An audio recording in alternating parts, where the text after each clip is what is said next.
श्री स्वामी समर्थ। तुम्हा सर्वांचं माझ्या चॅनलमध्ये मनापासून स्वागत आहे। तर बघा 10 एप्रिल 2024 ला आहे आपल्या स्वामींची जयंती म्हणजेच प्रकट दिन। या दिवसापर्यंत किंवा या दिवशी आपल्याला काय काय वस्तू आणायच्या आहेत किंवा स्वामींच्या आवडीचं काय काय करायचं आहे हेच आपण आजच्या व्हिडिओमध्ये बघणार आहोत। व्हिडिओ पूर्ण बघा जेणेकरून तुम्हाला संपूर्ण माहिती मिळेल। जर तुम्ही चॅनलवर नवीन असाल तर चॅनलला सबस्क्राइब करायला मात्र विसरू नका आणि व्हिडिओला लाईक करायला मात्र विसरू नका।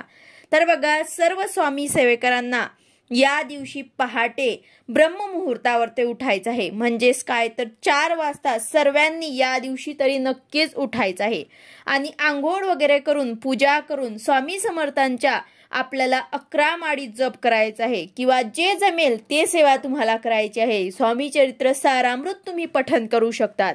या दिवशी आपल्याला जास्तीत जास्त सेवा करायची आहे। तुम्ही सकाळी ब्रह्ममुहूर्तावर ते सेवेला सुरुवात करा आणि दिवसभरामध्ये जे जमेल ते सेवा तुम्ही करू शकतात। तर अशा प्रकारे पहाटे सर्व स्वामी समर्थ सेवेकरांनी आवर्जून सेवेला सुरुवात करायची आहे। त्यानंतर आपल्याला या दिवशी स्वामींच्या मूर्तीवर आपल्याला अभिषेक करायचा आहे आणि त्यांना छानपैकी हिना अत्तर लावायचं आहे। छान पिवळी झेंडूची फुलं चाफ्याची फुलं त्यांना वाहायची आहे। प्रसन्न धूप दीप लावून पूजा करायची आहे। छान आपल्या घरी स्वामी प्रकट होणार आहे असाच काहीतरी आपल्याला आयुष्यातला आनंदाचा हा दिवस असतो। आपली ही दिवाळीच आहे असं समजून प्रगट दिन आपल्याला साजरा करायचा आहे। तर बघा या दिवशी आपल्याला काय काय वस्तू आणायच्या आहे किंवा या दिवसा अगोदरच तुम्ही जर तुमच्या घरात या वस्तू आणून ठेवल्यात तरी सुद्धा चालेल। त्यामध्ये सगळ्यात पहिली वस्तू जी आहे ते तुम्हाला आणायचे आहे ते म्हणजे हिना अत्तर। हे सगळ्यात ओरिजिनल अत्तर जे मिळत असतं तेच तुम्हाला आणायचं आहे। अगदी 40 रुपयांपासून तर 300-400 पर्यंत सुद्धा तुम्हाला मिळून जाईल। तर तुम्हाला हिना अत्तर आणताना चांगलंच आणायचं आहे, ओरिजिनल हिना अत्तर आणायचं आहे। मी असं नाही म्हणत की स्वामी आपल्याकडनं हे मागत असतात, पण आपलं काही कर्तव्य आहे स्वामींसाठी। आपण एक सेवा म्हणून आपल्याला हे करायचं आहे। जास्तीत जास्त आपल्याला स्वामींची सेवा करायची आहे। यासाठी सगळ्यात पहिली वस्तू आपल्याला आणायची आहे ते म्हणजे हिना अत्तर। स्वामींना अत्यंत प्रिय आहेत। यानंतर दुसरी गोष्ट जी आहे ते तुम्हाला आणायची आहे ते म्हणजे पिवळ्या चाफ्याची फुलं। त्याचबरोबर या दिवशी तुम्ही चाफ्याच्या फुलाचा रोप सुद्धा आणू शकतात आणि ते सुद्धा तुम्ही लावू शकतात। स्वामींना हे पिवळे फुलं चाफ्याची पिवळे फुलं जे आहे ते अत्यंत प्रिय आहे, ते तुम्ही स्वामींना अर्पण करू शकतात। पिवळ्या चाफ्याचा रोप सुद्धा मिळत असतो तर ते सुद्धा तुम्ही आवर्जून आठवणीने तुम्ही लावू शकतात। हे छान वाढवा आणि त्याची फुलं जे आहे ते महाराजांना वाहू शकतात, खूप सुंदर आहेत। त्यानंतर त्यांचा सुगंध जो आहे तो सुद्धा खूप छान असतो, महाराजांना ते अत्यंत आवडतात। तिसरी गोष्ट म्हणजे तुम्ही पिवळा झेंडू सुद्धा आणू शकतात। केसरी झेंडू तुम्हाला आणून तो सुद्धा महाराजांना खूप आवडतो तर ते सुद्धा तुम्हाला अर्पण करायचं आहे। त्याचा सुद्धा तुम्ही रोप आणून जमलं तर तुम्हाला रोप आणायचं आहे आणि ते सुद्धा तुम्ही लावू शकता, जेणेकरून वर्षभर त्याला फुलं येतील आणि ते तुम्ही स्वामी महाराजांना अर्पण करू शकतात। तर अशा प्रकारे जमतील तर तुम्हाला रोपं आणायची आहे आणि ते फुलं जे आहे ते स्वामी महाराजांना अर्पण करायचे आहे। यानंतर चौथी गोष्ट म्हणजे रुद्राक्षाची माळ, जे आपल्या महाराजांना खूप जास्त प्रिय आहे। ओरिजिनल रुद्राक्षाची माळ घ्या। कुठेतरी 30-40 रुपयाची मिळेल ते घेऊ नका, घेताना चांगल्याच गोष्टी घ्या ज्यांच्यावर केलेला जप जो आहे तो आपल्यासाठी एक फलदायी ठरेल। तर अशासाठी तुम्हाला जमेल तर तुम्ही केंद्रामधनं घ्या। रुद्राक्षाची जी ओरिजिनल माळ असते ते तुम्हाला केंद्रात मिळून जाईल का मग तुम्ही दिंडोरीवरनं सुद्धा ऑनलाईन मागवू शकतात, पण ओरिजिनल रुद्राक्षाची माळच घ्या आणि ते स्वामींच्या गळ्यामध्ये घाला। स्वामींना रुद्राक्ष जे आहेत ते खूप जास्त प्रिय आहेत। त्याचबरोबर आता पुढची वस्तू जी आहे ती आहे शिवलिंग। या दिवशी आपल्या घरामध्ये जर शिवलिंग नसेल तर ते सुद्धा तुम्ही घेऊ शकता। शिवलिंगाची स्थापना सुद्धा तुम्ही घरामध्ये करू शकतात किंवा मग तुम्हाला बदल करायचा असेल तर ते सुद्धा तुम्ही नवीन आणून त्याची स्थापना करू शकतात किंवा मग तुमच्याकडे आहेच नाही तर तुम्ही या दिवशी तुम्ही शिवलिंगाची स्थापना आपल्या घरामध्ये करा, नक्कीच तुम्हाला याचा अनुभव येईल।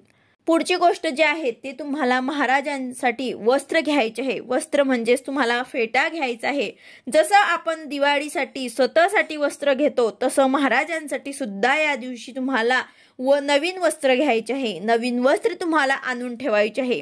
छान फेटा त्यांना घाला, अंगामध्ये पिवळ्या रंगाचे वस्त्र घाला. पिवळा रंग महाराजांना आवडीचा रंग आहे, म्हणून पिवळ्या रंगाचे वस्त्र खास करून आपल्याला महाराजांसाठी आणायचे आहे.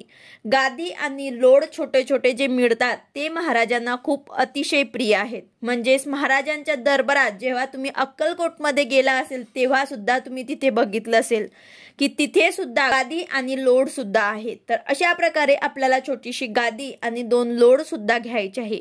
त्यावर महाराजांना विराजमान करायचं आहे. खूप अतिशय सुंदर वाटेल.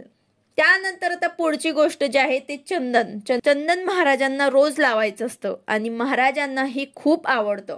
पुढची गोष्ट जी आहे ते मोरपीस. नेहमी आपल्या महाराजांकडे तुम्हाला 4 ते 5 मोरपीस जे आहे ते ठेवायचे आहे, किंवा मग एक तरी ठेवलं तरी सुद्धा चालेल.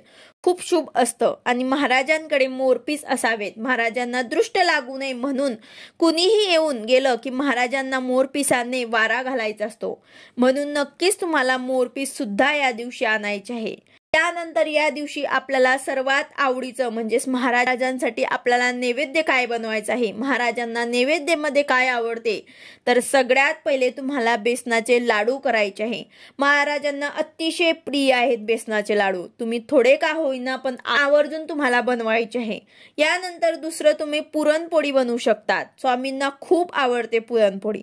जर तुम्हाला हे नैवेद्य जमत नसेल तर तुम्ही वरण भात, पोळी भाजी, श्रावणी घेवड्यांची भाजी तुम्ही करू शकतात. असा सुद्धा तुम्ही नैवेद्य दाखवू शकतात. दोन्ही वेळेस महाराजांची आरती आपल्या घरामध्ये या दिवशी करायचं आहे, नैवेद्य दाखवायचा आहे आणि मुजरा जितक्या वेळा जमेल तितका वेळा तुम्हाला त्रिवार मुजरा महाराजांना करायचा आहे. त्याचबरोबर कोणत्याही मठात किंवा केंद्रात जाताना तुम्हाला केळी आणि बेसनाचे लाडू जे आहेत ते तुम्हाला घेऊन जायचे आहे. तसेच पिवळ्या रंगाचे पदार्थ किंवा मिठाई असेल तर ते सुद्धा तुम्ही घेऊन जायचं आहे आणि तिथे तुम्हाला वाटप करायचे आहे. जे काही तुम्हाला मनोभावे जमेल ते तुम्हाला सेवा करायची आहे.